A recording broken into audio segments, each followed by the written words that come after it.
The facts of the case involved Jack and his wife, Joan. Jack and Joan had a daughter, 5 years old, who took the bus every day. The parents drove the child to the bus stop, saw her get on the bus, and she went off to school. The child was 5 years old, the youngest child on the bus. The situation involved the young girl, Sabrina, age 5, having weathered matches. She also had a nail file that was rusty, along with an old disposable razor blade that it itself was rusted and was unusable. The school thought that these unusable items, the weathered matches, which you couldn't light, the two items that was a razor blade that was rusty, as well as a nail file, the school filed, rather than call or confirm or corroborate whether these items belonged to the parents or where this child found these items, and called DCF.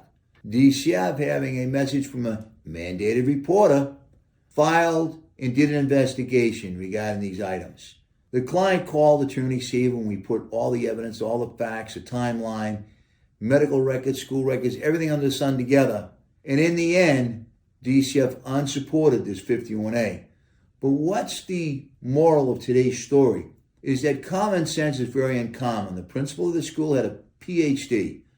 Not a dumb man, but common sense, not so much. These items were of curiosity by this 5-year-old, which she found on the bus. She did not get them from home. They did not come from the home, and the parents corroborated the story, as did the child, when the child was spoken to by DCF. But this information was readily available to that school principal with the PhD, but didn't follow through on it. So don't always depend upon individuals that are mandated reporters to do the right thing.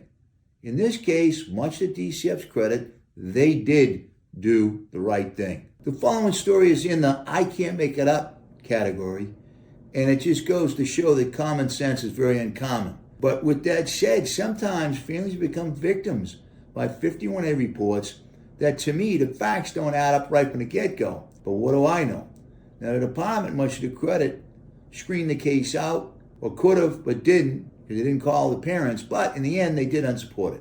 That's the important thing. It didn't go any further. The other moral of the story is, as soon as you get a call from DCF or a knock on your door about an investigation regarding a 51A report, call Attorney Seaver.